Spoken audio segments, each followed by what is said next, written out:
Right, so this is 2018 paper. And the question one, it says, in the real number system, the inverse of addition is represented by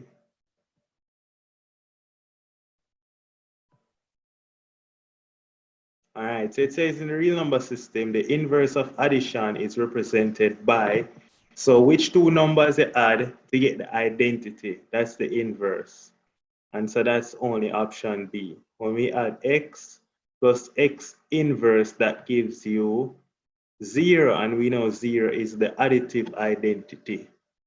All right, and minus x would be the inverse, and so that's only option B. All right, now question 2. Question 2 says, given that, so it says let ax cubed plus 6x squared plus cx plus d be equal to 0. And it says, given that f of s is equal to 0 and f of minus r is equal to 0, which of the following is true? So this is factor theorem. If f of s is equal to 0, then what they're telling us is that x minus s is a factor. X minus s is a factor. That's one factor. If f of minus r is equal to 0, then what they're telling us is x plus r is a factor. X plus r is a factor. And this is a cubic equation, and we need 3 factors.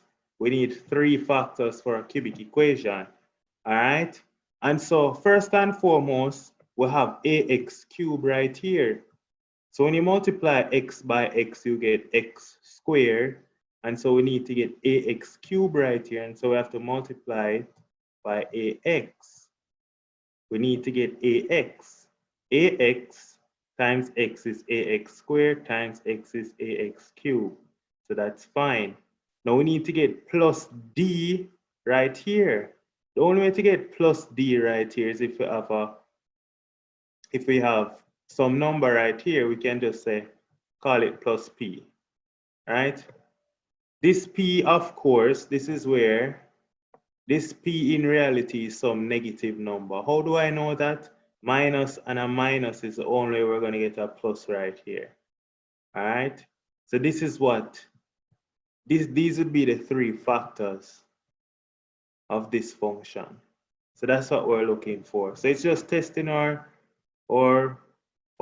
memory of factor theorem. And so we have x minus s, x plus r, and ax plus p. That's option A. Very nice and easy question. So this is a new question in 2018. There are about 7 new questions in this paper. So I figure more or less that only about 7 new questions might come this year. So 38 out of 45, sure, right?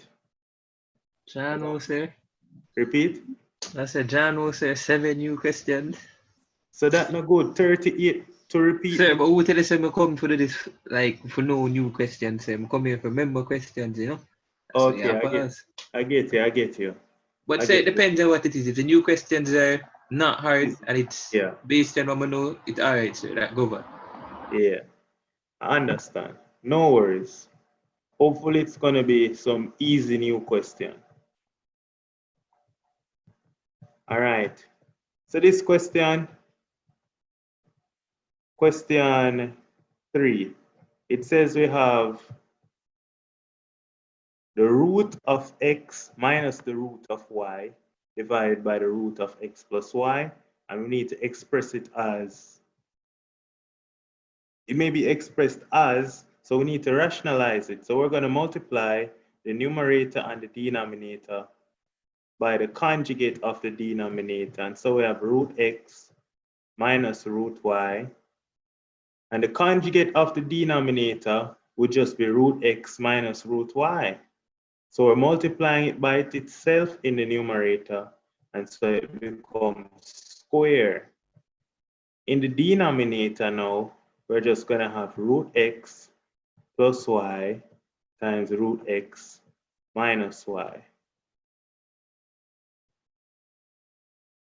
because multiplying by the conjugate in the denominator and the numerator. And the conjugate of the denominator we know is root x minus root y. So that's all.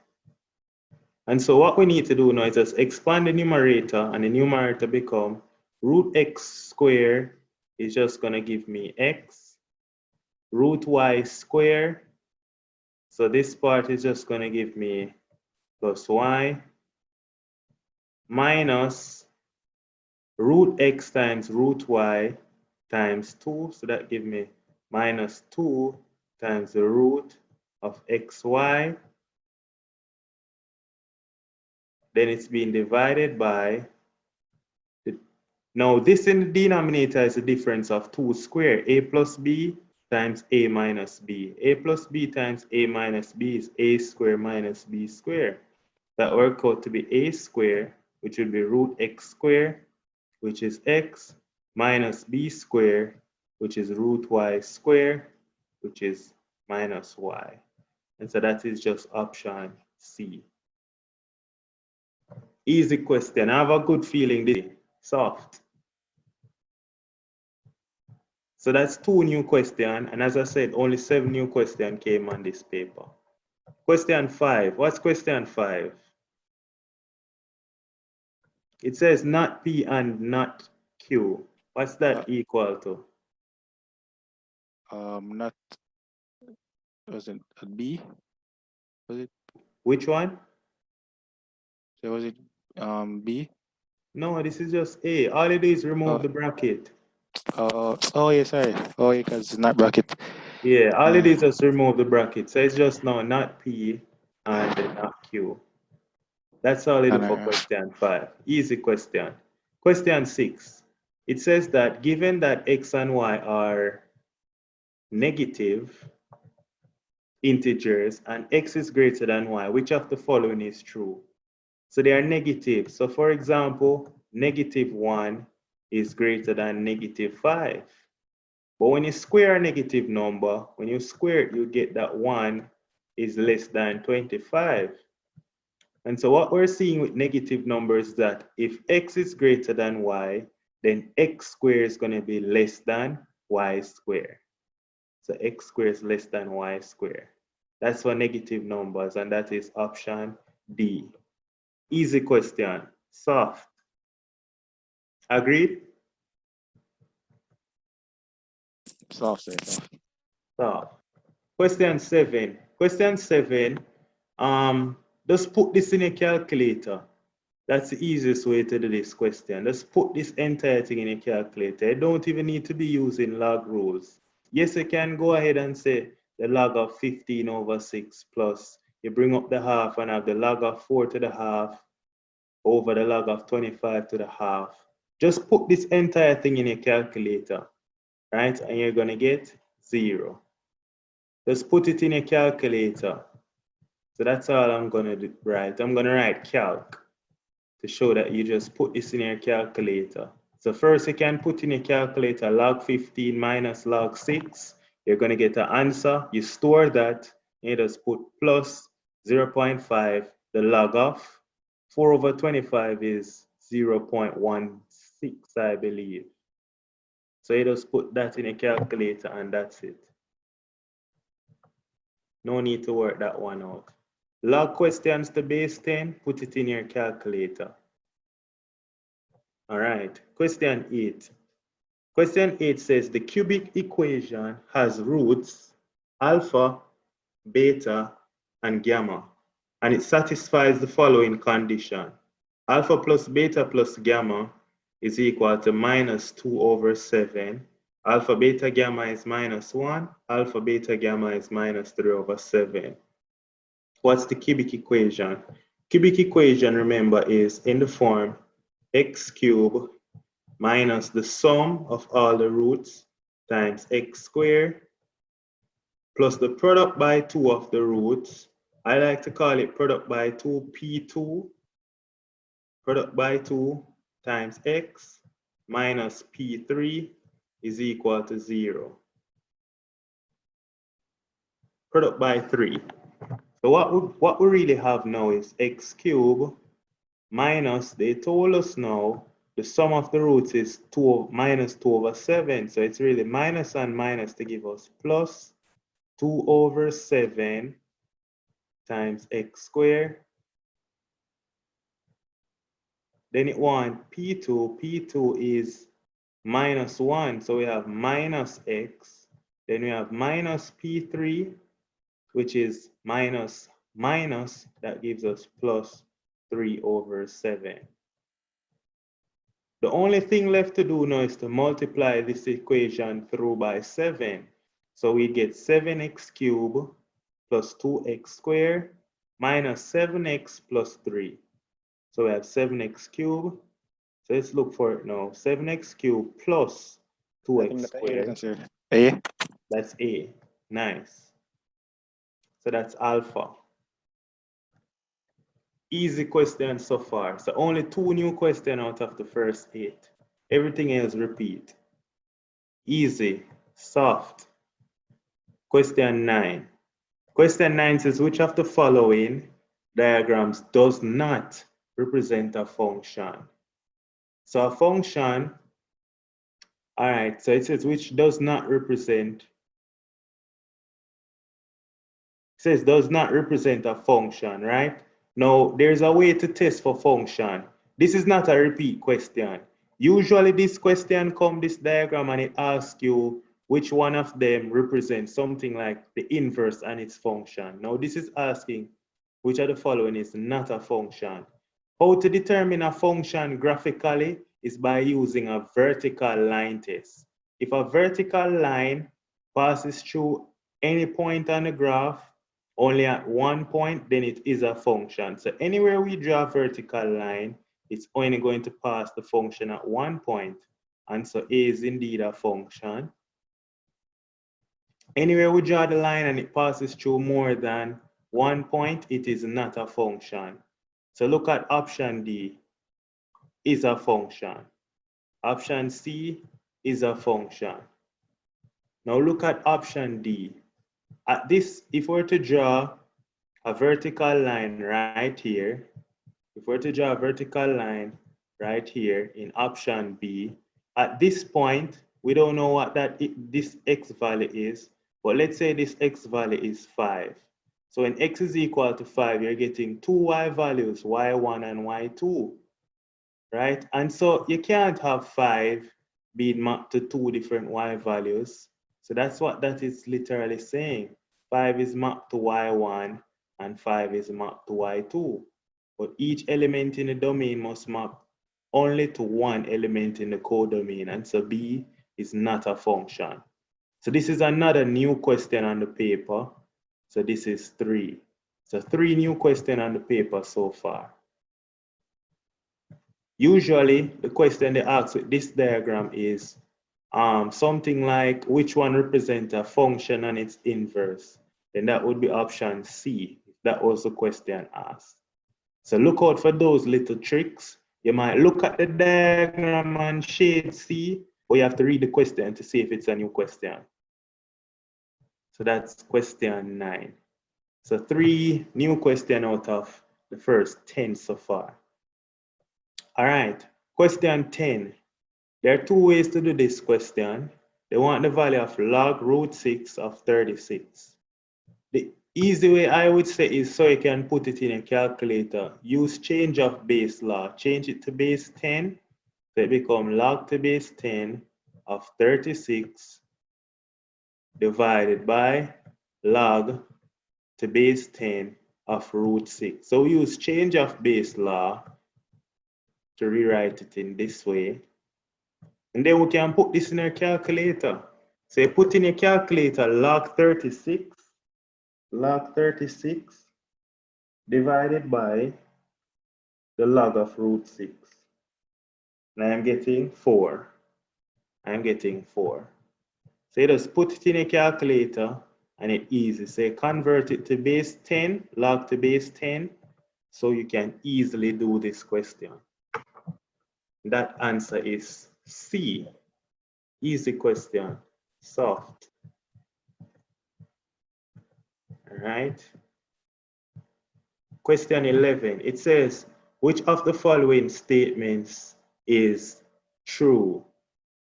Which of the following statements is true?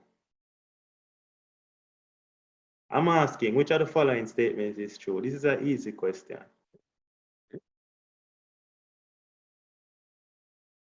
This is a new question as well. Yeah, I think this was, what was it? I think it was C. That's what you got? This is a new question, you know, they change it up. That's Oh, why okay. I asked. Which are the following statements is true? All right, so it's a new question. So C is actually not the option. I know the question you're talking about, but they put -1 right here, which changed it completely. So this is a different question. Now look at this. The sum from 1 to n of r squared is not equal to the sum from 1 to n of r times 2. All right, so this first one is not true. You can always use an example. For example, let n be equal to maybe 5. Say summing from 1 to 5 of r squared. And we know the formula for the sum from 1 to n of r squared. It's on the formula sheet, right? This is going to be on the formula sheet. The sum from 1 to n of r squared and the sum from 1 to n of r. These are on the formula sheet, but the first one is not true. All right? You cannot bring down the power, so automatically that is out. Option B, this is automatically incorrect as well. You cannot take the sum from 1 to n of r and then square it. You cannot do that. Option B is also out. All right, but I'm going to work them now to show you why. So let's look at on a blank page. Since it's a new question, let's go in there. So that's the D answer.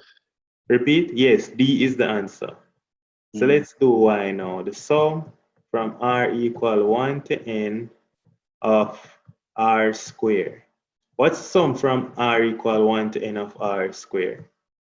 That's n times what? N times n plus 1 times n plus 2. N plus 2. Then go on to n plus k.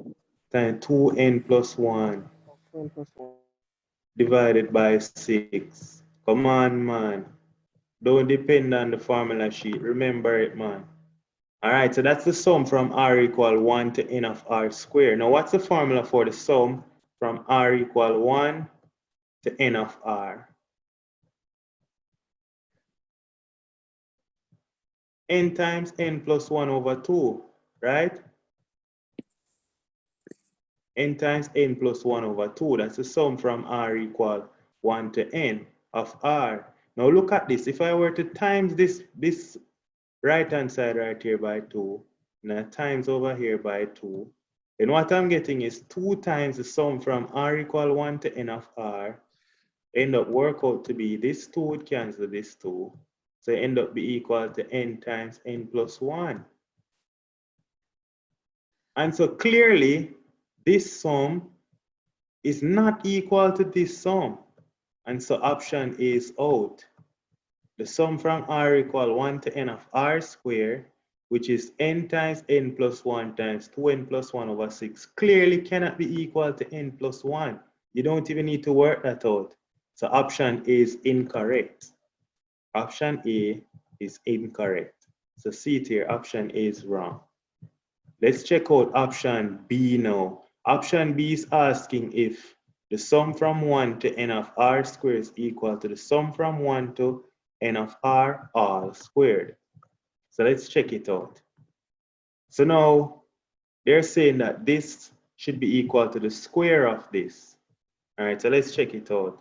So now the sum from r equal 1 to n of r all squared. Now that would be equal to n times n plus 1 over 2 all squared.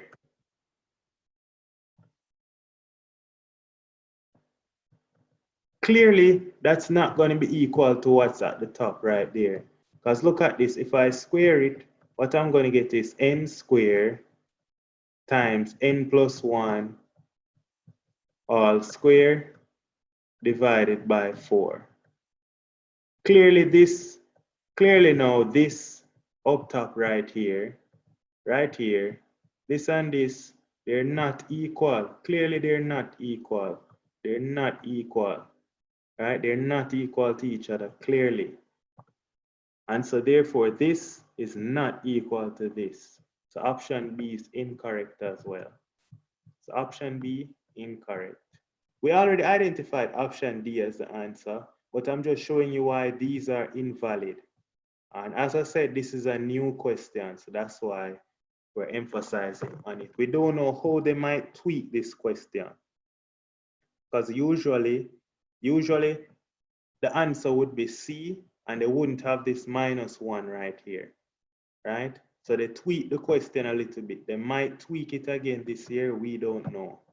So just to get prepared for it. It says now that the sum from 1 to n of r squared is the sum from r equals 0 to n of r squared minus 1. Let me bracket this right here. R squared minus 1.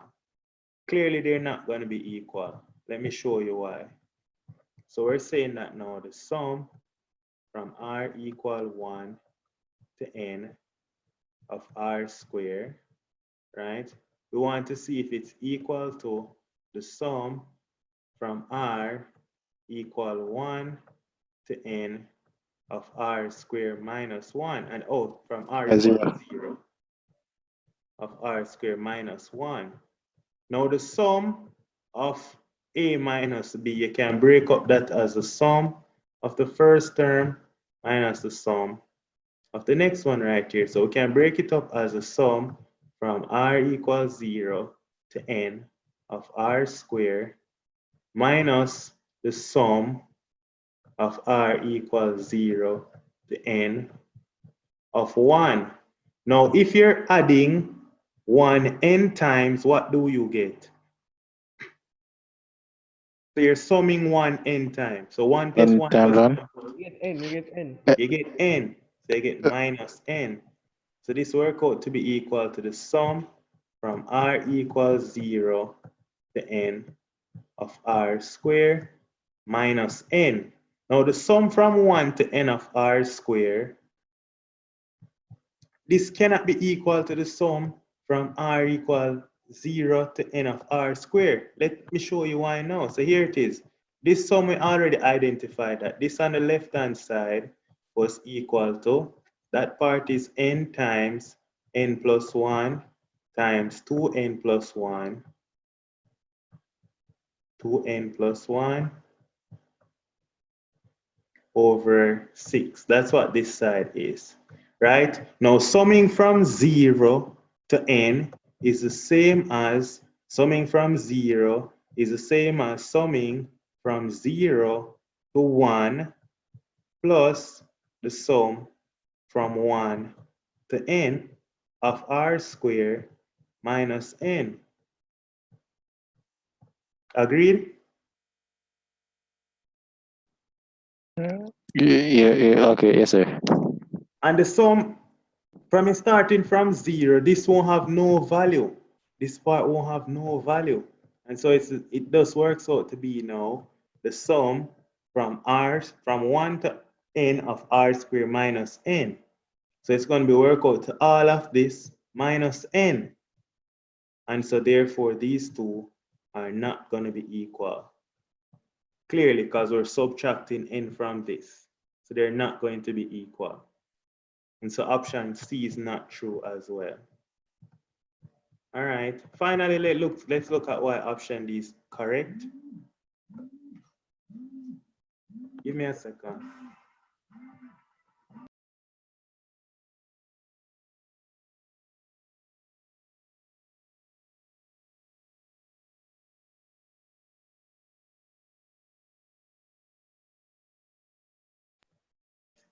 All right. Let's look at why option D is correct now. Option D right here is the sum from 1 to n of 2 plus r squared. You can always break this up as the sum from 1 to n of 2 plus the sum from 1 to n of r squared.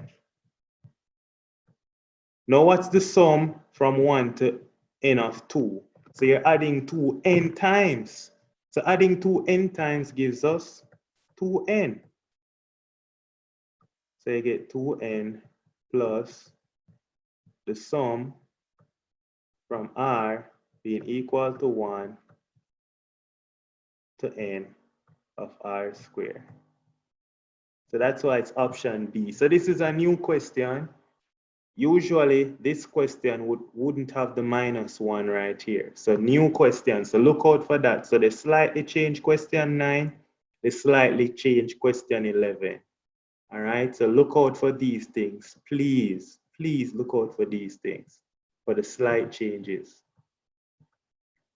They like to slightly change a paper because they don't want to entirely change a whole question. That's a lot of work. So please look out for those things. Oh, question 12 right here. Question 12. It says that we have two tables and find the value of G inverse f of 3. So first we need to find what is f of 3. So when x equals 3, f of x is 2. And so f of 3 is equal to 2.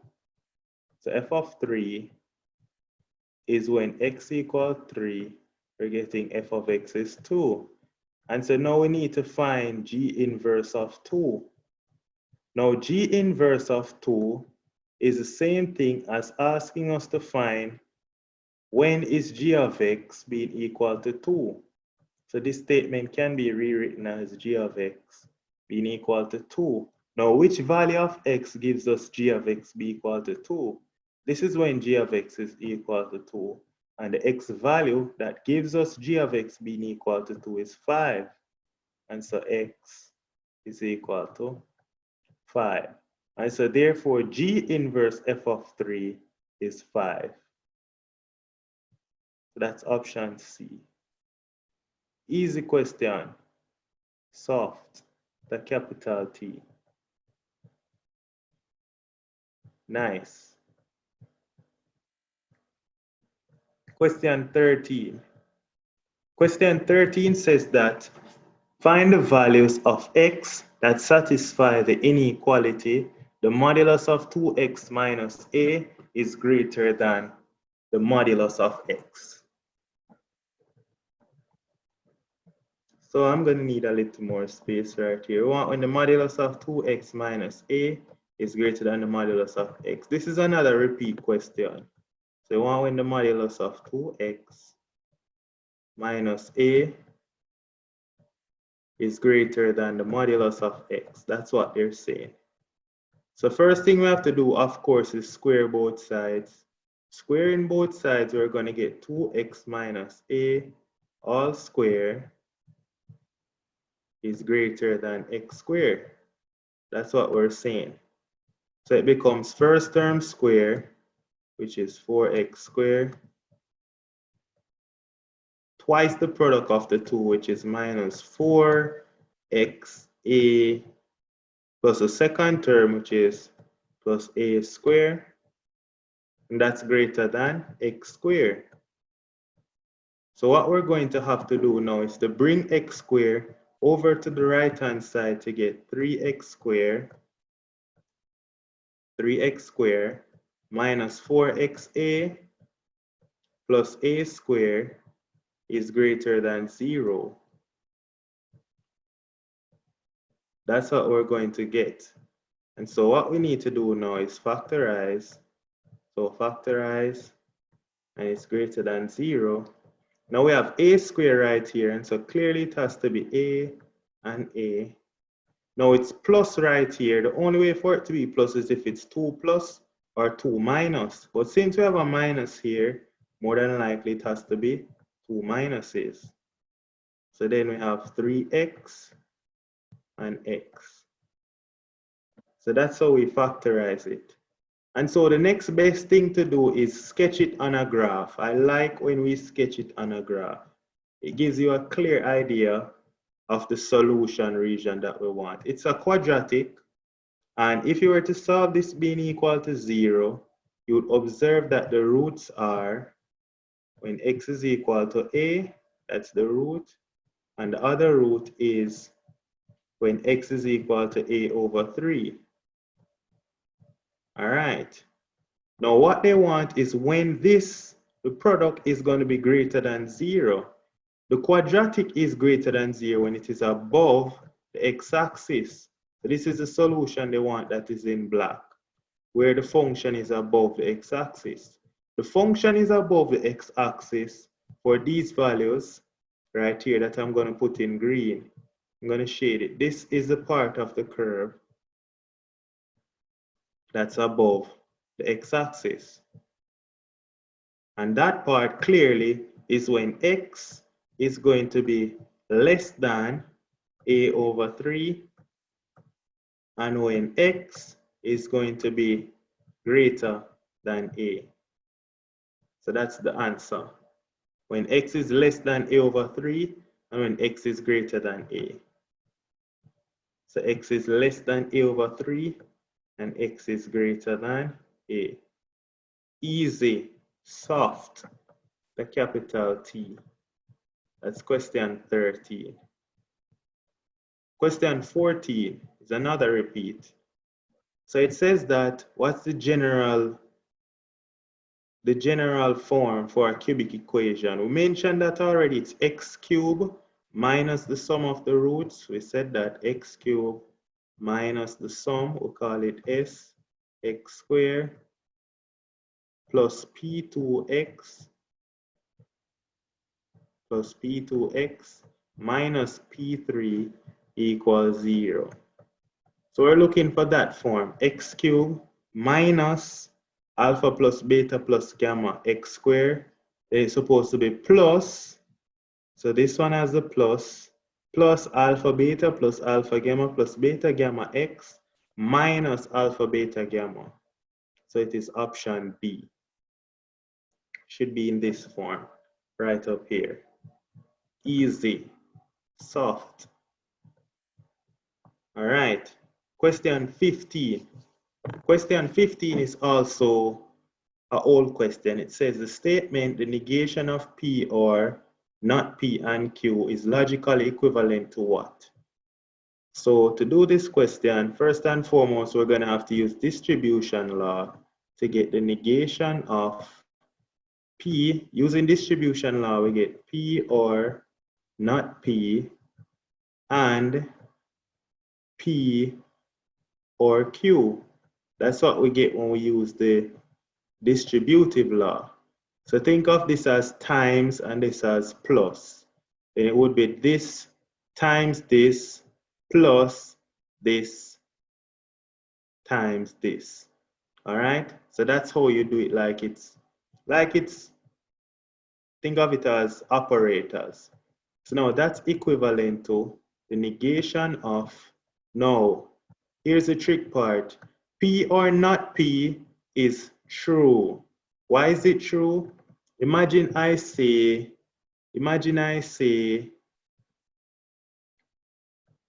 let P represent shyness inside. So not P would represent shyness outside. So I'm saying shyness inside or shyness outside. No, I did not tell any lie. I am telling the truth, and so that is true. So that is always going to be true.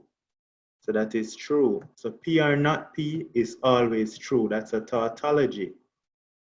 And so that's true or P or Q. That's the first part. Now look at this now, true and something. Now true and, let's say P or Q was false. True and false gives us false. Let's say P or Q was true.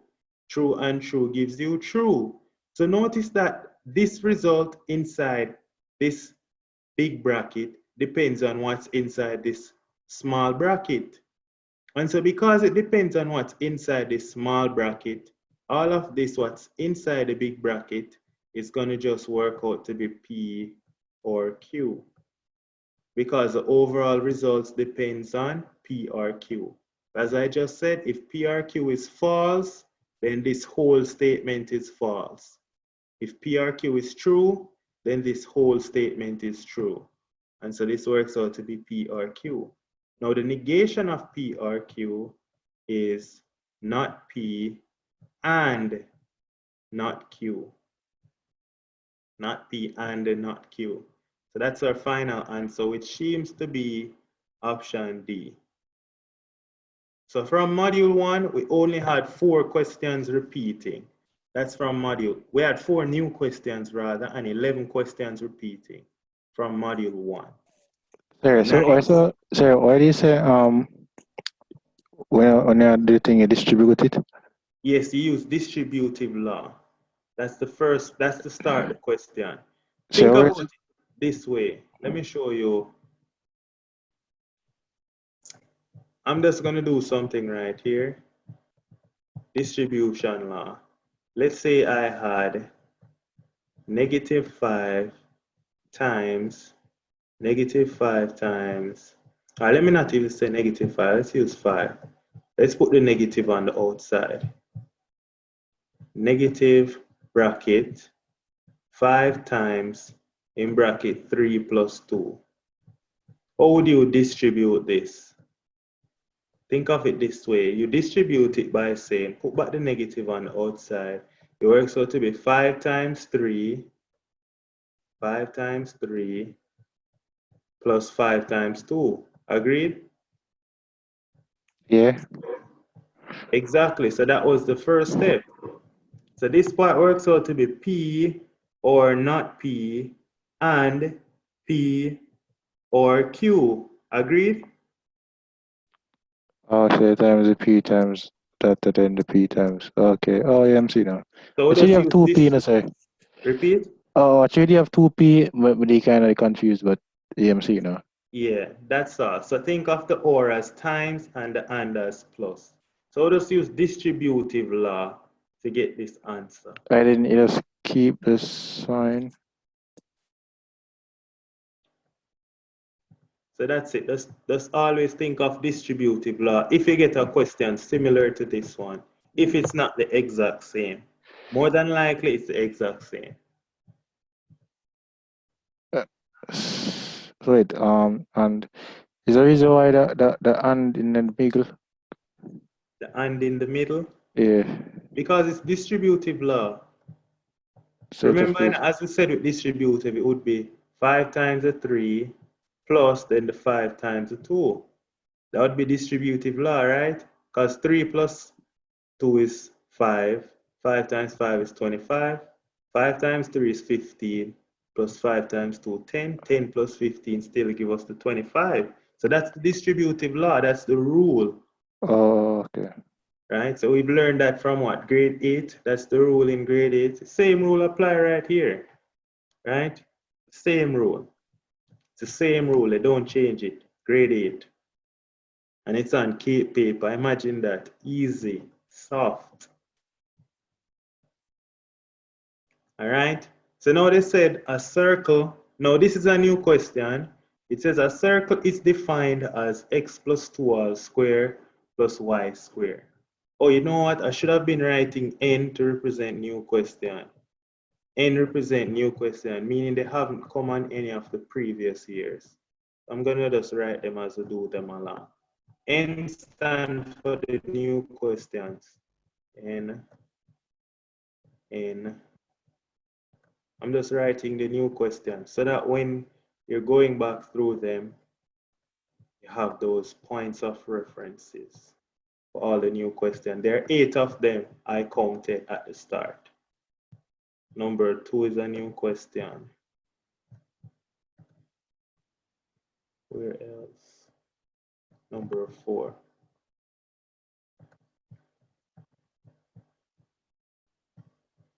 All right. So when I send them, we have we know which question is new from which is not new. So this is the 5th new question. All right. Nice. Imagine that. Only 8 new questions out of 45. So everybody, we're guaranteed 37 out of 45. Imagine that. That's beautiful. We're guaranteed. So I'm hoping to hear a lot of ones. All right, let's go. Back to the question. It says a circle is defined as x plus 2 all square plus y square is equal to 4. Find the gradient of the normal to the circle at 0, 0. So let's just draw a circle. And the circle is x plus 2 all square plus y square. So the center is negative 2, 0. Negative 2, 0. That's the center. And they want us to find the equation of the normal. No, find the gradient of the normal at 0, 0. So we have some point 0, 0. Let's say 0, 0 is right here. That's 0, 0.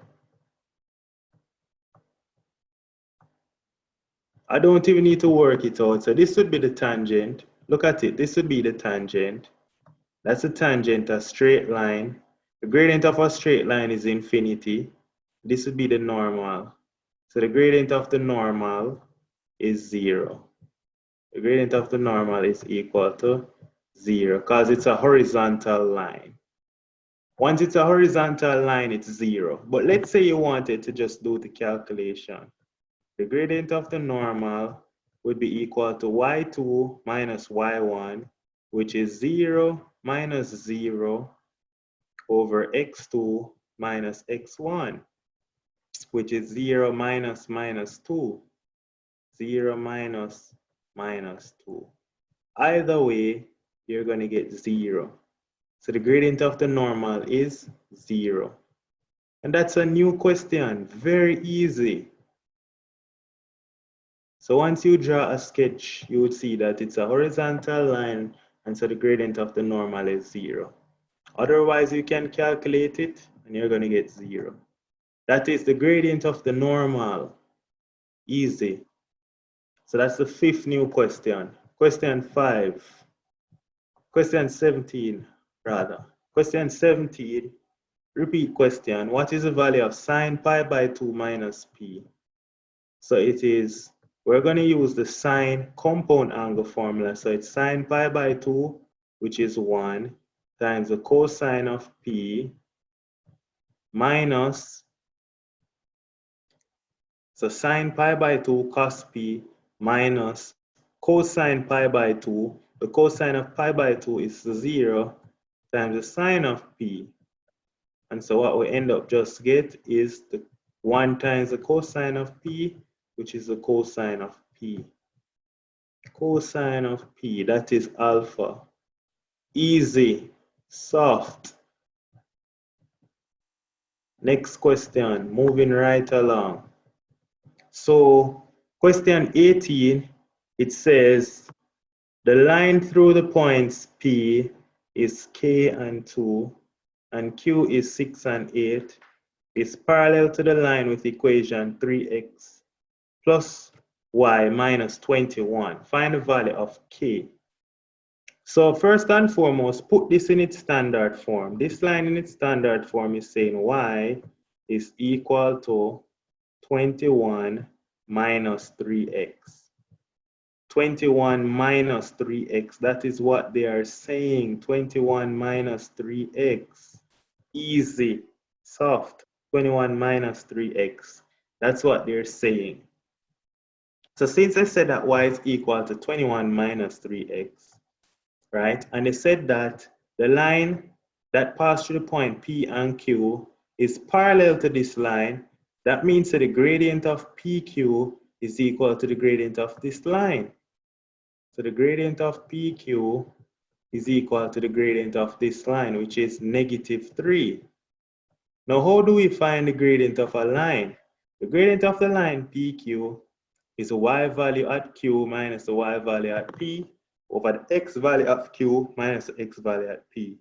So it's y2 minus y1, 8 minus 2 is 6, over x2 minus x1, which is 6 minus k. 6. So 6 over 6 minus k is equal to negative 3.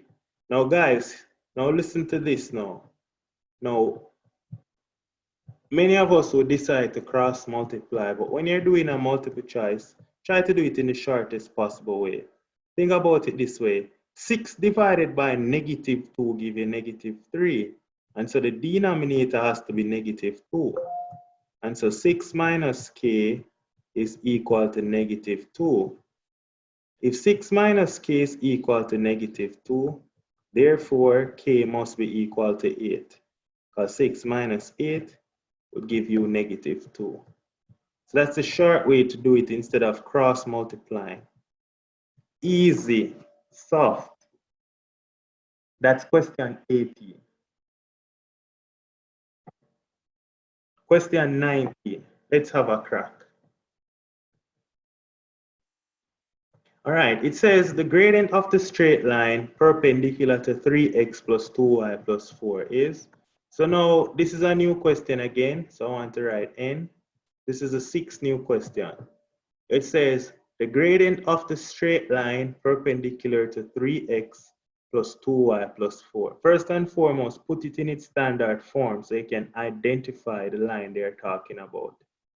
So put it in its standard form, you have 2y is equal to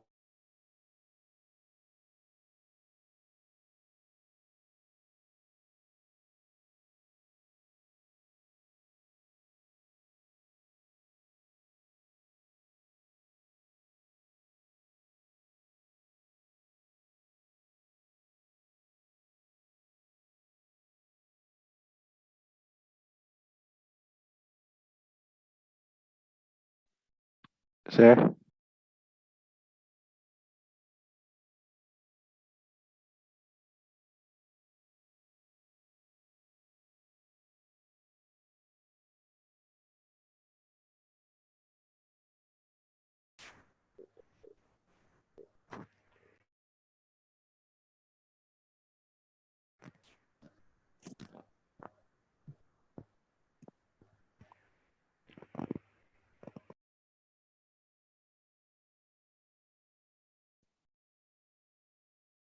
So look like sir Wi-Fi gone. After man, everything this.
all right, can you hear me? Yes, Yes, sir. Yeah, sorry about that. My light just chipped out and came back. Sorry about that. No control over those stuff. So let's go. So as we were saying, the M1, which is the gradient of this line, is going to be that M1 is -3/2. And so the line that is perpendicular to it, the gradient of the other line, M2, is going to be the negative reciprocal of -3/2, which is 2/3. So that would be the gradient of the straight line that is perpendicular to this line. So Yes, go ahead. so I wonder why I get 2y equal to 4 minus 3x. Oh, I get y equal to 4 minus 3x. So right here, I made 2y the subject. So making 2y the sub, oh, 4, it should be -4. But that's irrelevant You bring over the 4, you get negative 4. You bring over the 3x, you get minus 3x. Then you divide through by 2, you get negative 2 minus 3 over 2x. And so this line in its standard form is y is equal to mx, which is negative 3 over 2, plus c. So your m, in this case, is negative 3 over 2. And so if the gradient of this line is negative 3 over 2, so we have some line that go like this. The gradient of that line is negative 3 over 2. Then the gradient of the other line is the negative reciprocal of it because they're perpendicular. And so the gradient of this line in black would be 2 over 3. That's all. Easy question. Always remember that the product of their gradient is negative 1. So when you multiply the two of them, you should get negative 1. So that's 6 new questions inside 20 questions. Imagine that, 6 new questions. That's a lot for this year. And I think I found that there are 9 new questions in 2019. So following the pattern, there should be 7 new questions in 2020. 8, then 9, then they should go down back to 7. That makes sense? Yeah, I think that makes sense. So x is equal to 3 plus 2t, and y is equal to 2 plus t, and find the Cartesian equation. So what you can do is make t the subject from right here, and what we'd find out is that t is actually equal to y minus 2, that's t. T is equal to y minus 2. And so we can plug y minus 2 for t in x. And so x actually work out to be 3 plus 2 times t. 2 times t is going to be 2 times y, which is 2y, minus 2 times 2 is 4. So I bring over this 2y to get x minus 2y. X minus 2y is equal to 3 minus 4, and 3 minus 4 is negative 1. So that option is D. This is also a repeat question. Very easy question, soft, with a capital T. Question 21, also a repeat question. It says, find the value of theta that is between 0 and pi, satisfying this equation. Now, I really want you to emphasize on looking when they give you a range. So in 2019, what we're going to see is that they give back this question, but they ask for the range between pi and 2 pi. All right, so when we reach there, we get to that. But always look at the range that they give you for theta. So they can give you the same question, but it's different answer. First thing I'm going to do is factorize it. The only way I can get 2 cos squared is if I have 2 cos theta. If I have 2 cos theta and I have cos theta.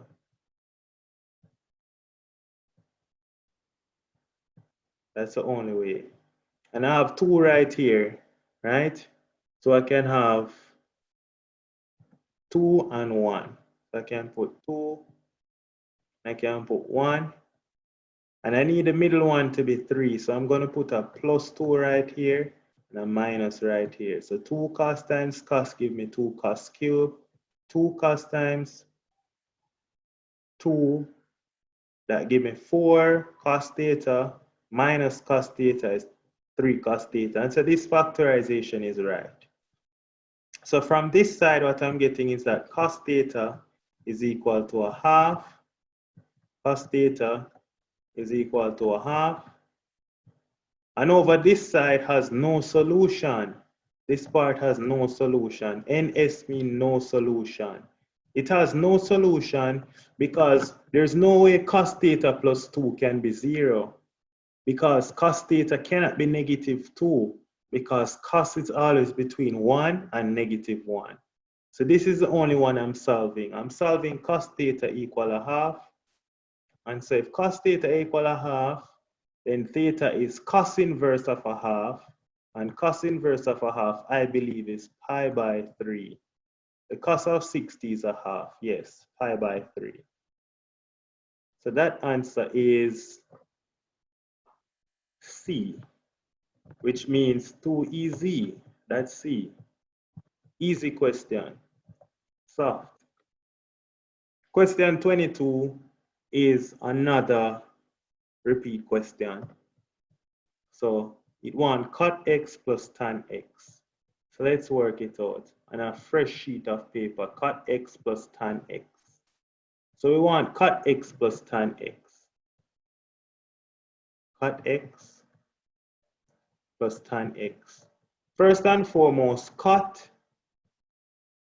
is cosine over sine. So we can write that cot x plus tan x, that's going to be cosine x over sine x. And then tan x is going to be sine x over cosine x. Sine x over cosine x. So first and foremost, when you're adding two things with different denominator, we learned that we use LCM. LCM of the two is going to be sine x, cosine x. And so sine x into sine x leave cosine x. And so what we get now is cos x times cos x, and that gives us cos square x. And then plus cos x into sine x cos x leave sine x, and sine x times sine x gives us sine square x. Now sine square x plus cos square x, that works out to be 1. So the answer is 1 over sine x cosine x. But more than likely, they're not going to give you this as an answer. They're going to pretty it up. So look how you pretty it up. If I multiply by 2 over 2, now 2 times sine x cos x, I can put the 2 in the denominator part right here in front. And then 2 sine x cos x is an identity. 2 sine x cos x is just, let me write the final answer over here. 2 sine x cos x is sine 2x. That's sine 2x. And then 1 times 2 is just 2. And so I have 2 over sine 2x. And 2 over sine 2x is, well, 1 over sine 2x is cot.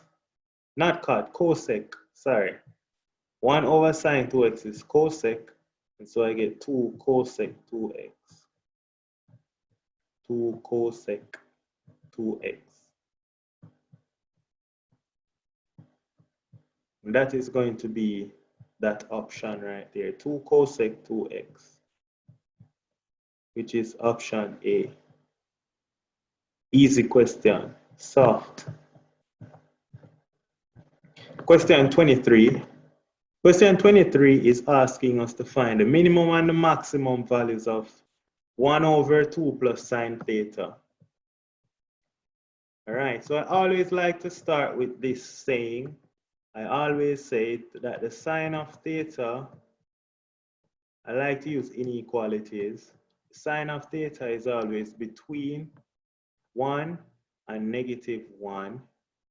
And so 2 plus sine theta is between 2 plus sine theta must be between, when I add 2 to both sides, I get 3.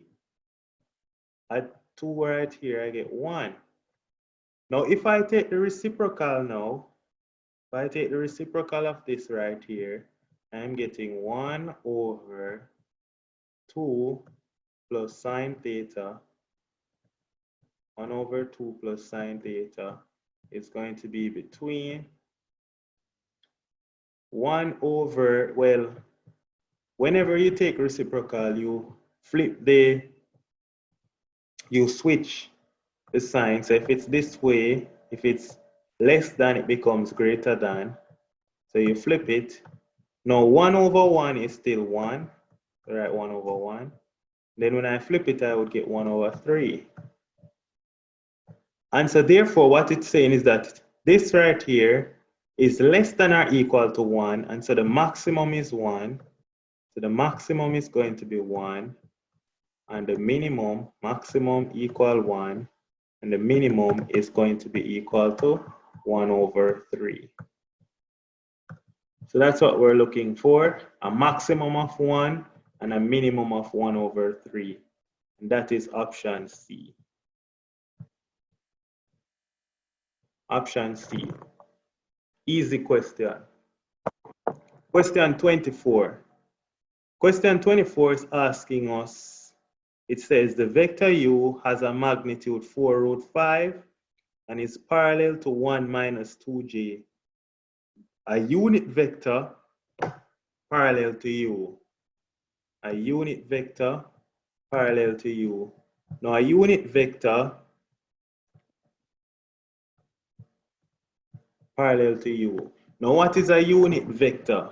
First and foremost, a unit vector u is equal to 1 over the norm of u times vector u. That's a unit vector. So in this case, it's 1 over the norm of 4 root 5 times vector u. In this case, vector u is vector v, sorry.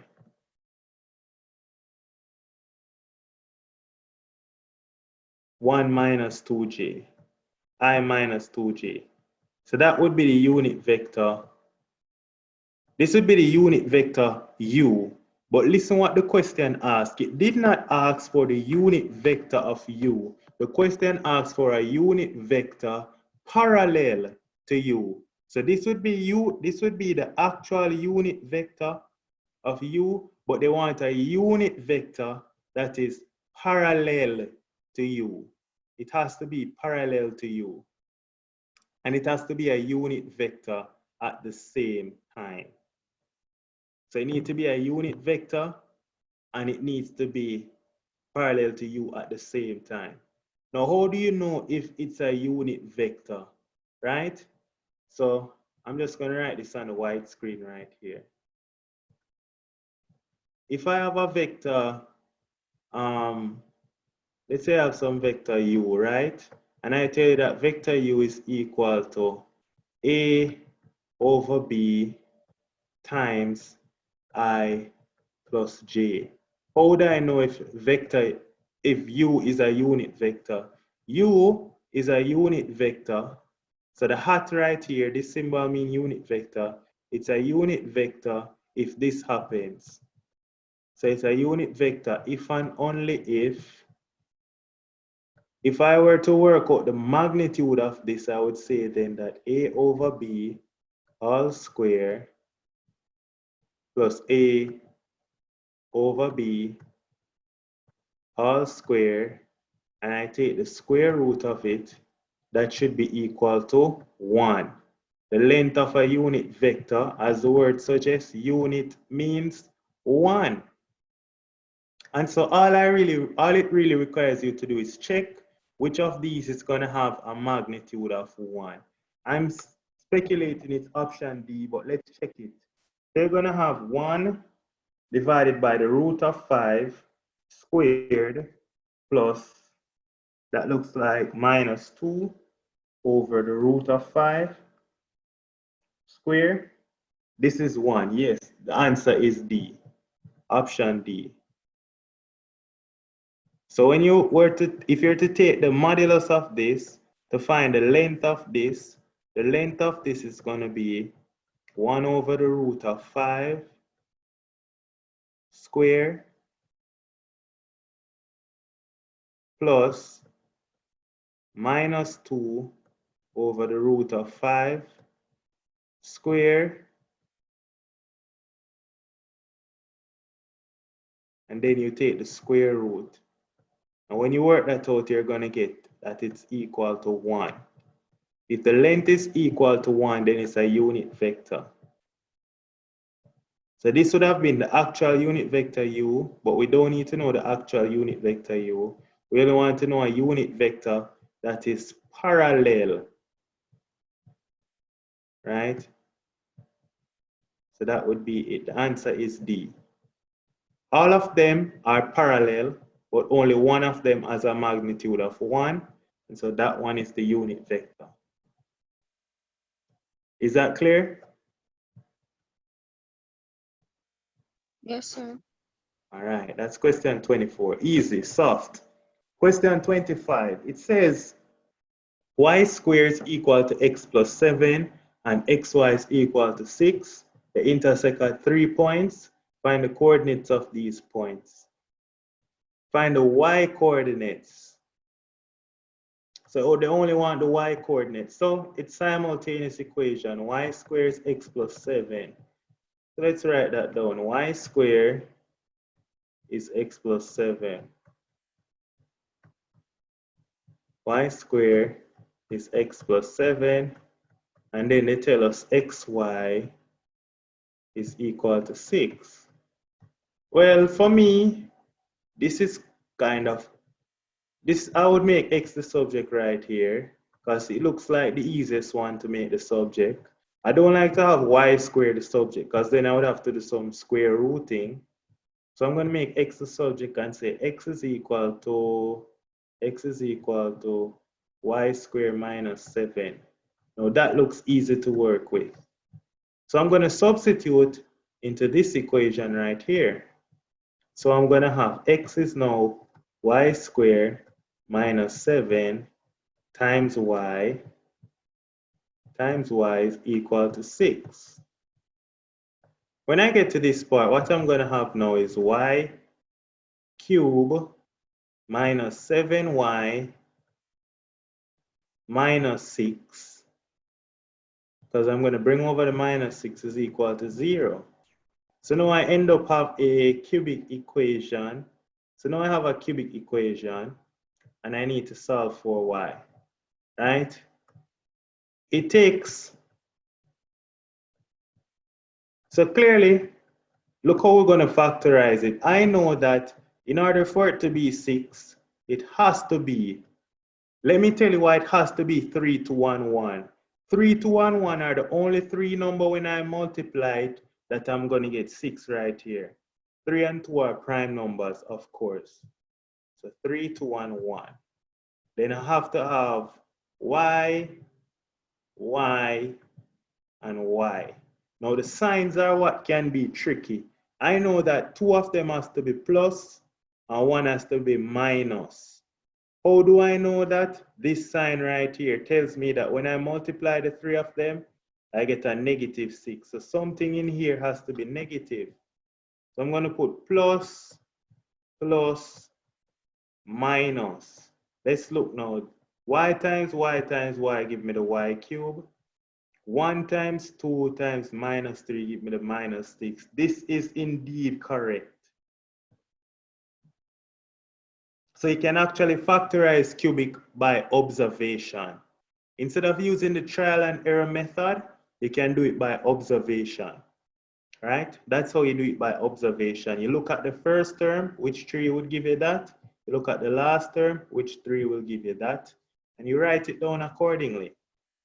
So from this, we're getting y is equal to negative 1, y is equal to negative 2, and y is equal to 3. So solve the question. Y is negative 1, y is negative 2, y is 3. That's option A. Easy. Soft. Question 26. Question 26 wants us to simplify this question. So it's going to be 1 plus cos to the 4 is really cos square A all square minus sine square A all square. So it's really minus sine square A all square.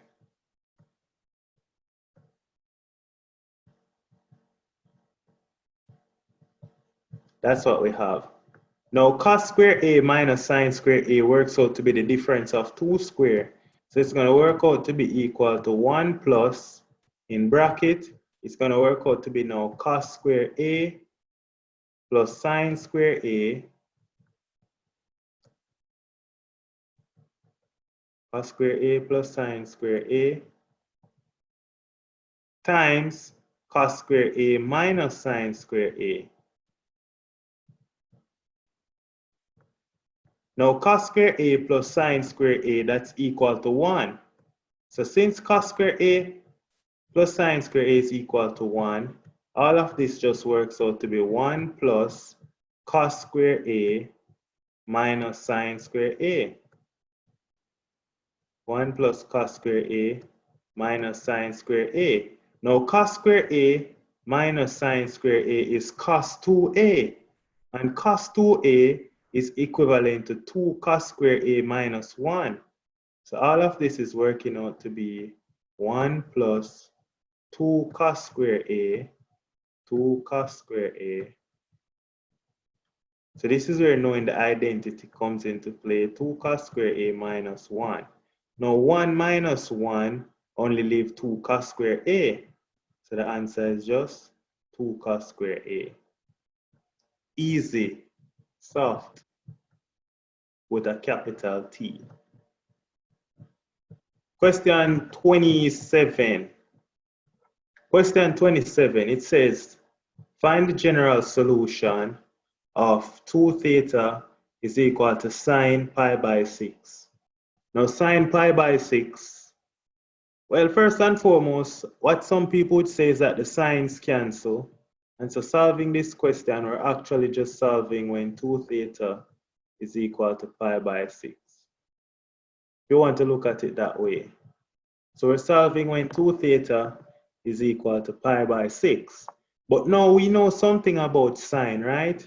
Sine is going to be positive in 2 quadrants. So I'm going to draw a circle right here. It's an awkward looking circle. But we know that sine is positive in 2 quadrants.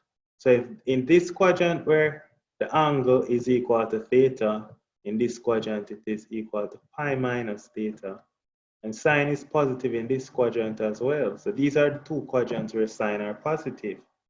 So what I'm basically saying then is that 2 theta is also equal to pi minus pi by 6. Pi minus pi by 6.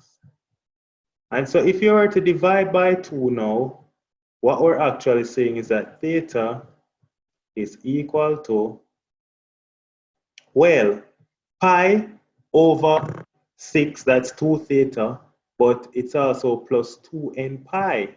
Why 2n pi? Because 2n pi is just the amount of time you spin around in a circle. So what I'm pretty much telling you then is, let's say you have something where say theta is equal to 30 degrees. Theta is 30 degrees. In a circle, right, 30 degrees will look something like this. This part is 30. But if you spin around the circle one more time, that's 360 again. And then in this second circle, this angle is 390. Right? So that is 2 pi. So we add 2 pi to it. So what I'm telling you then is that the sine of 30 is indeed equal to the sine of 390. You could continue adding another circle, adding another revolution, right? And it's not going to change the value of the sine of the answer. All right, and so therefore you can have put a plus 2n pi right there and plus a 2n pi right here.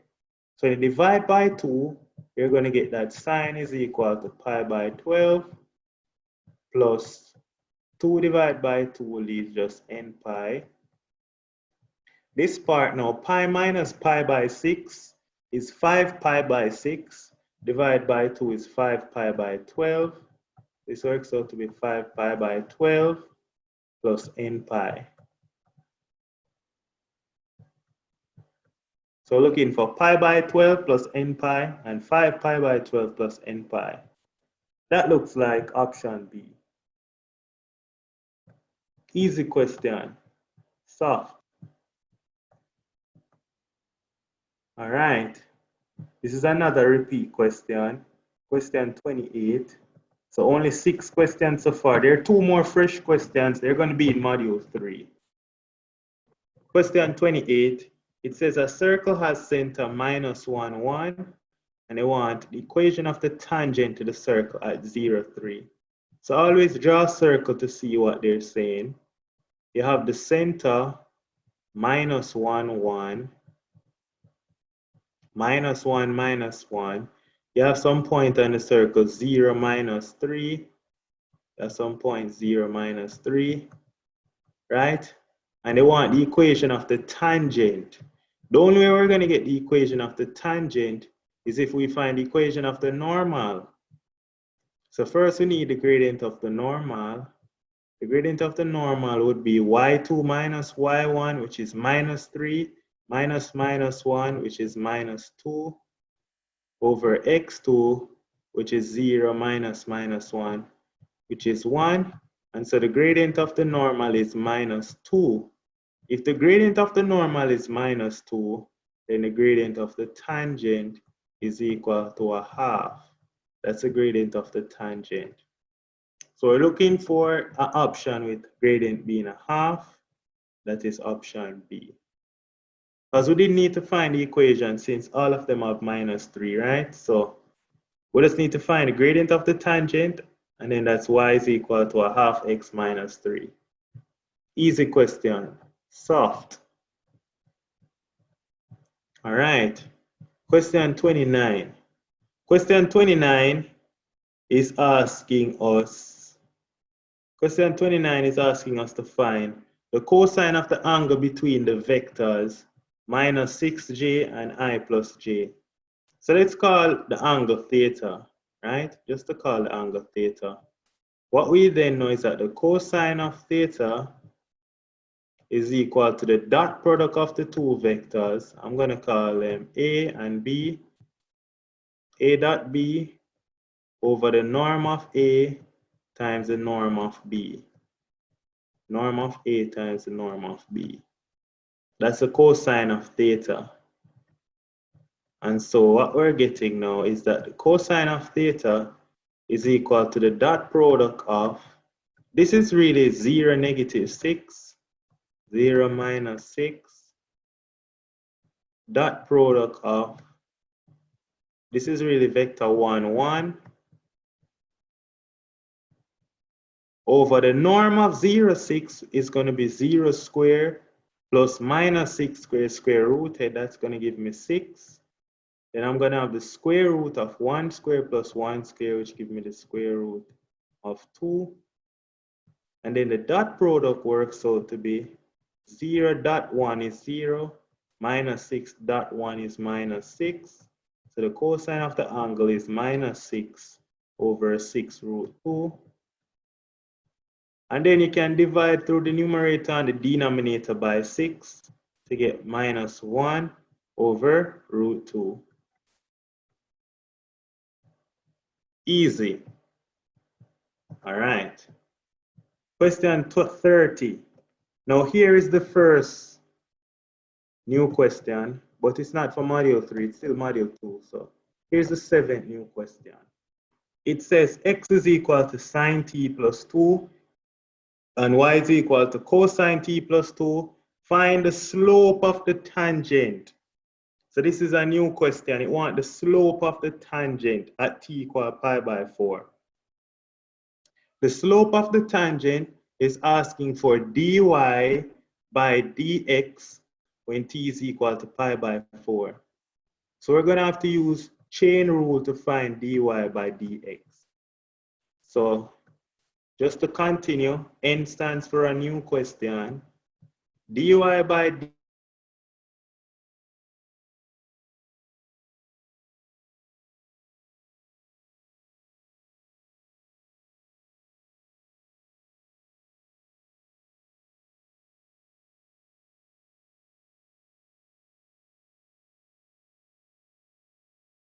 But the man like gone again.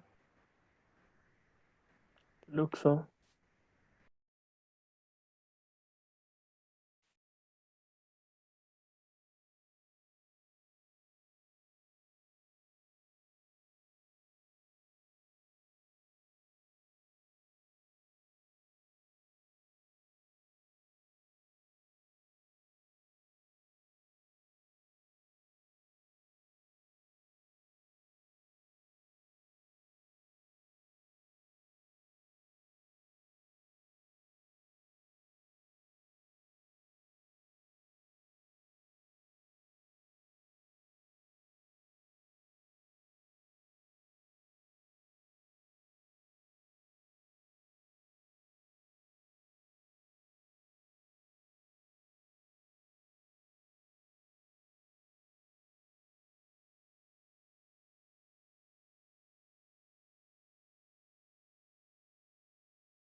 Yeah, it's really bad when the rain fall. This usually happens sometime. The light just chip out and chip back in. All right. So as we were saying with this new question, we find dy by dx. Are we hearing me? Yeah. Yes. All right. Hello.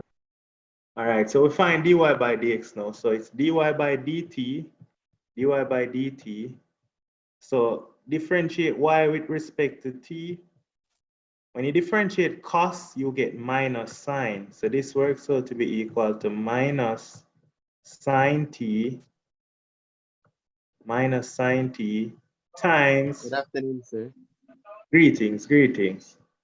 What paper are you doing? So this is 2018, paper 1. Okay. We're at question 30. Sorry I'm late, sir. It's just that I'm still prepping for exam tomorrow. Okay, I understand. That's fair. All right. And let's find dt dx now. So dt dx is 1 over dx dt. So it's 1 over dx dt. 1 over dx dt. dx dt is when you differentiate Cosine t. sine, you get cosine t. So you get sine t times 1 over cosine t, and sine t over cosine t is tan t. So the answer is minus tan t. Now listen what the question asks for. It asks for the gradient or the slope when t is pi by 4. So substitute t as pi by 4. And so what we're going to get is minus the tan of pi by 4. Pi by 4, which is -1. Which is -1. That works out to be -1. This is a new question. As we said, this is the 7th new question for 2018. So there's only one more new question left for 2018. Only one more. All right. Question 30. Is question 30 clear, by the way? Is this question clear? Yes, sir. Mm-hmm. All right. Nice. Question 31.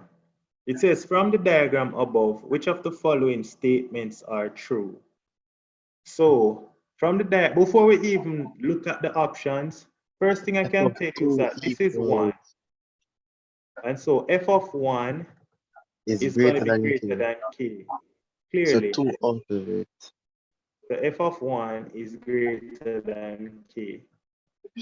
F The prime first of thing we 1. identify, that's option 2. So that's true. The next thing that we should look at is, first and foremost, we know about lines. If this is a line, what happened about this line? What's the gradient? The gradient is negative. Negative. What's the gradient of this straight line? This 0. line. Very good. And what's the gradient of this line? Positive. Positive. All right. And so now the gradient when x is 1, the gradient when x is 1 is going to be negative. Can we see that? Yes, sir. So the gradient when So, x is equal to 1. 1 and 2 is correct. Sorry about that. So it's going to be negative, right? Right here. That's 1 and 2. That's option A. Easy. Option 2 is automatically out because f of 2 is k. F of 2 is k. Clearly we can see that f of 2 is k. So option 3 is out. So that's 31. 31 is A. Easy question, soft. Question 32. Question 32 is asking us for the limit as x goes to -1. All you have to do is plug in -1 into this question. So get -1 squared. 1 plus 1, 2, 2 minus 2 is 0. -2 over -2. And that's just working out to be 0 over -2. And 0 over -2 is just 0. 0 over minus 2 is 0. Easy, soft. All right. Question 33. Question 33, it says that the function g is defined by g of x, right? And it's a piecewise function.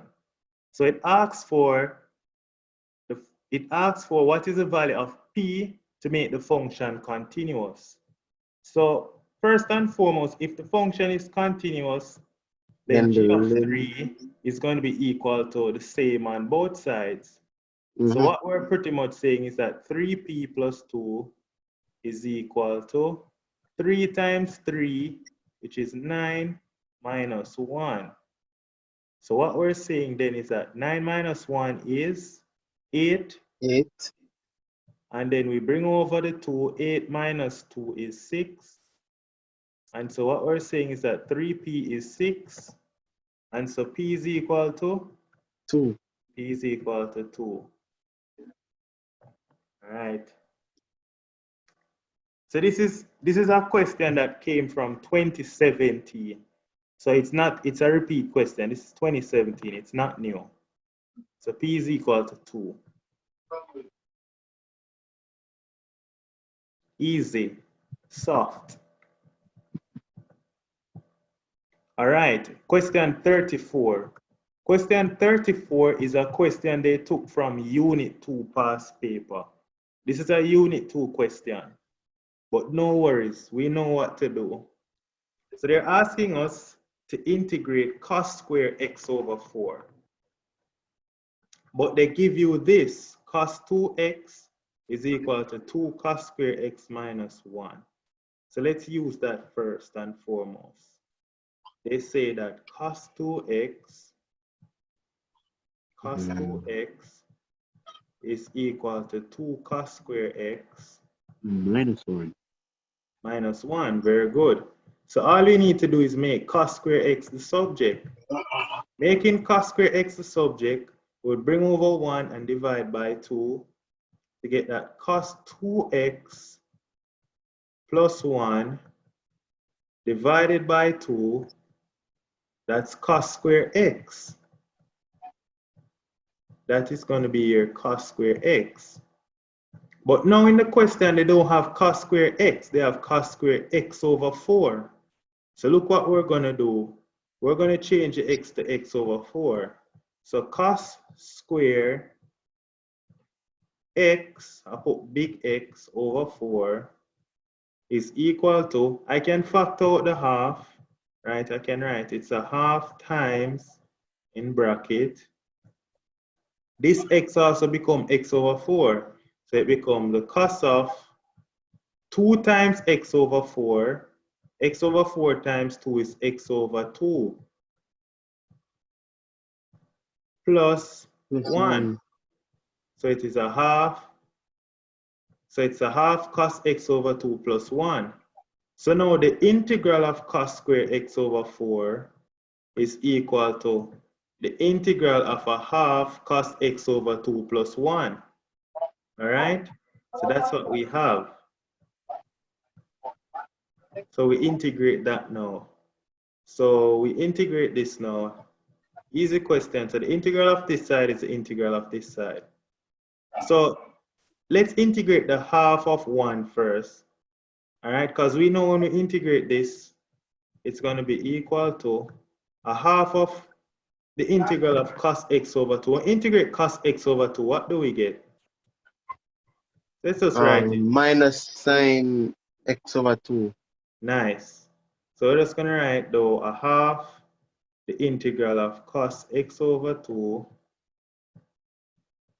We're just separating it plus the integral plus a half the integral of 1. Half the integral of 1. And a half the integral of 1 is just add 1 to the power, which is x. So it just becomes a half x. And this part just becomes a half x. So that's the answer. A half the integral of cos x over 2 plus a half x. So here it is, a half the integral of cos x over 2 plus a half x. That's option D. So this came from a Unit 2 paper, as I said, but they just throw it in on the Unit 1 paper this year. So that's question 34.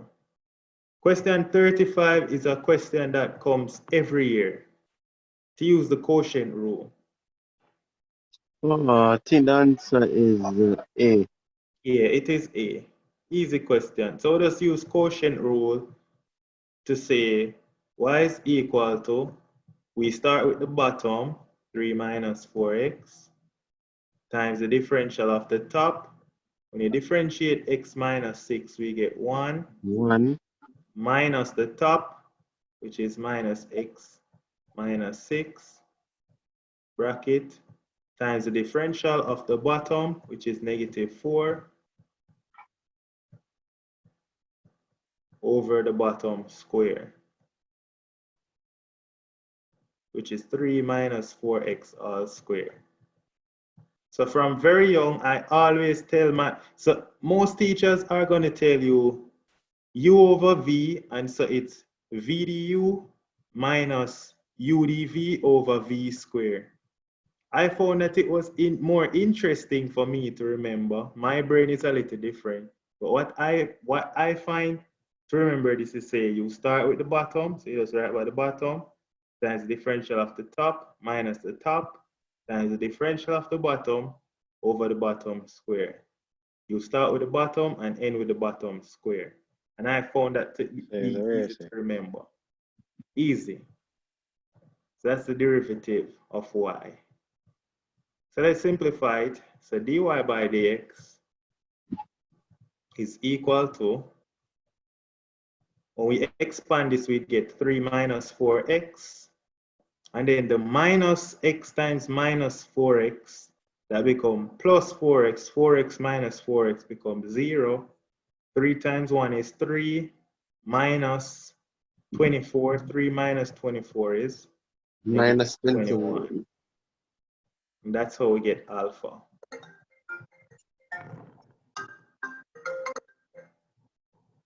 So we have 3 minus 4x all square.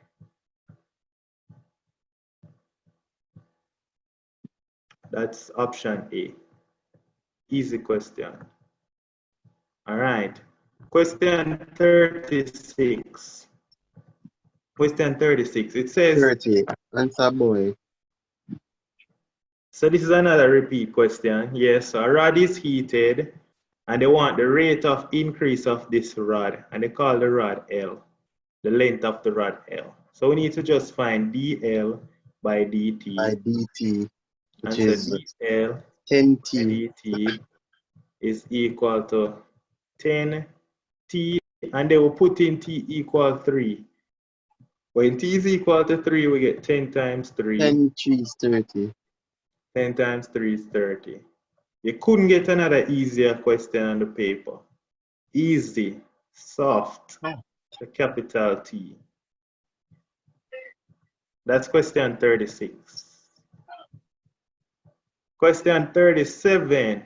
It says find the limit as x goes to 3 of x squared minus 9 over x minus 3. So you plug in x equals 3 and you get 0 over 0, and that's not valid. So you just have to factorize the numerator. Yes, so now you have to factorize the numerator, So which it's is x plus 3 times x minus 3 over Very x good. minus 3. Very good. We use. I take the limit as it extends to 3 of x plus 3. Very good, very good. So, as he rightfully said, you factorize the numerator, and then when you factorize the numerator, you're going to find that a factor from the numerator cancels the denominator. Then you can just plug in x going to 3 3. plus 3 is 6. And then you just plug in 3 for x. 3 plus 3 is 6. So that's the limit. Easy, soft, a capital T. Question 38. Question 38 now is asking us to integrate from 2 to 4 of f of x, and they tell us that it's equal to 12. Now, they ask us what is the value of the integral from 2 to 3 f of x plus the integral from 3 to 4 of f of x minus 1. So let's do that easy question. First The and integral. foremost, So yeah, let's just write separate the this second down. integral. Yes, the second part. So let's separate the Yeah, second separate part. that. So this is going to have to be rewritten as, I'm not going to write f of x part, integral from 2 to 3 of f plus, this f stands for f of x dx, plus the integral from 3 to To 4. 4 of f. Then this part now, since we're separating it, it's now minus Minus the integral integral of from 3 3 from 3 to to 4 4. of 1. Um, Now, here's the trick now. The integral from 2 to 3 plus the integral from 3 to 4 of f The integral from 2 to 4 is the integral from 2 to 4 of f. of f. Yeah, it is 12. Oh, Very. And then now the integral of 1 from is 4 to x. 3, well, that's just going to be minus. When we integrate 1, we get x, and we're plugging in from 3 to 4. 4. So the Yeah, integral from 2 to 4 of f is 12. That's what the question said. Minus 4 minus 3 is 1. So 12 minus 1 is 11. 11. Soft. So answer is 11.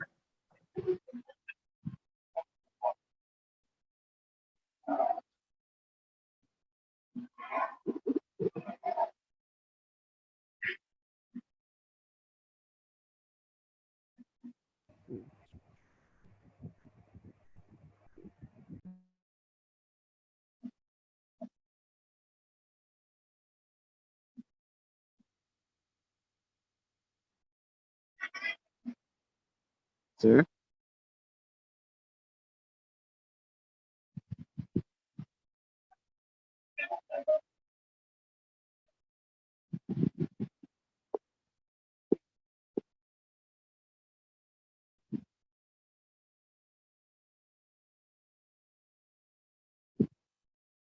What happened?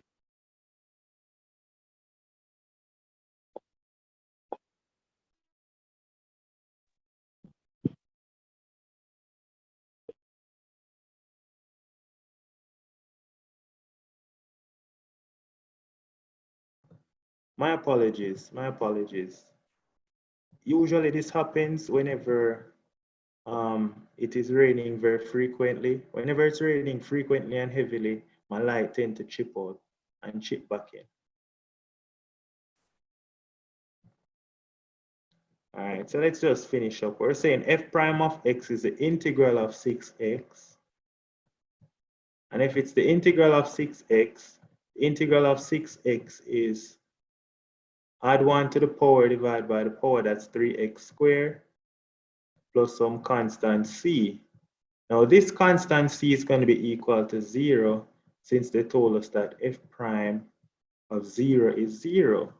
So what they're telling us that f prime of 0 is equal to 0 plus c, and that's 0. And so c equals 0. Since c equals 0, f prime of x is equal to 3x squared. And so all we need to do now to get f of x is integrate 3x squared. So then now we integrate 3x squared, integrate f prime of x, integrate 3x squared to get f of x is equal to add 1 to the power divided by the power, we get x cubed plus some constant c. That looks like option D. That's option D.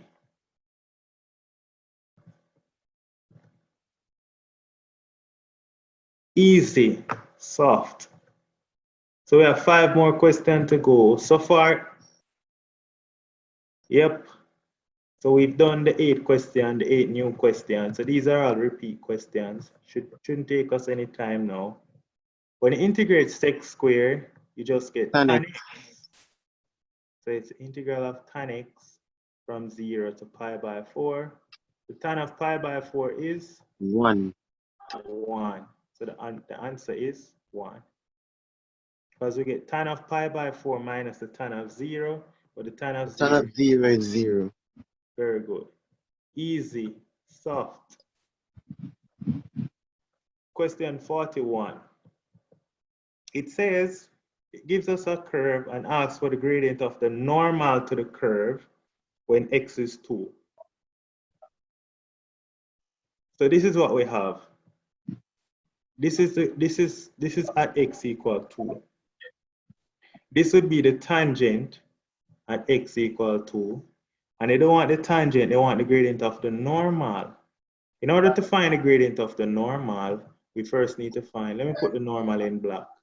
We first need to find the gradient of the tangent. So the gradient of the tangent is dy. Is a half. So we find dy by dx. We differentiate ln x, we get 1 over x. 1 over x, yeah. It's at the point where x is 2. When x is 2, so you're right, it is indeed a half. And the gradient of the normal will therefore be minus 2. And so the gradient of the normal is minus 2. It's the reciprocal, negative reciprocal of the tangent. So the gradient of the normal is minus 2. Easy question, soft. Soft with a capital T. Question 42.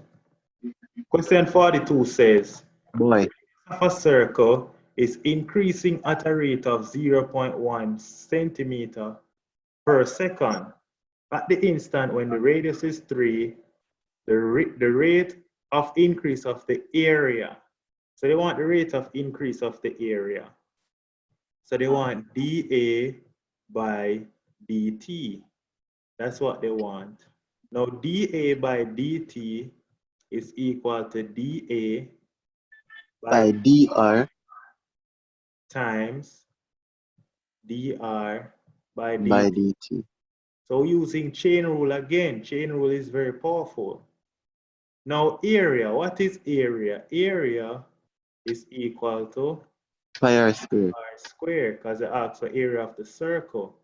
And so dA by dr is 2 pi r. 2 pi r, yeah. 2 pi r times dr dt, which they give us that dr dt is 0.1. And they want dA by dt when r is equal to 3. So plug in r as 3, and so we get 2 times 3 is 6 pi times 0.1. 0.1 I'm going to write as 1 over 10. And 6 times 1 over 10 is just 3 over 3 5. fifths. This works out to be 3 over 5 pi. That is option B. Easy question, we're almost there. Question 43. Question 43 gives us a diagram, and it is asking us to find, it says the finite region R is enclosed by the curve y equal x squared, the y-axis and the line y equal 3 as The shown. y-axis. To find the volume around the y-axis. Now, volume around y and x-axis are different formulas. Volume around y-axis is given my volume is equal Pi to times the integral from a to b of x squared dy. Very good. Volume around y-axis is x squared dy. X squared dy. That's volume around. This is volume around the y-axis. Now, let me just write it down right here. Volume around x-axis Is pi times the integral from a to b of x of y squared dx. Very good. So there are different formulas, right? This is for when it's x-axis, it would be y squared dx. But volume around y-axis is x squared dy. Never make the mistake. Always look for the region where they want. And so now from this question, it's just going to be that the volume is pi times the integral of, bless you, x squared, right here, x squared is y. And so you can just write y dy. Y dy. So it's dot. Y dy. Easy. So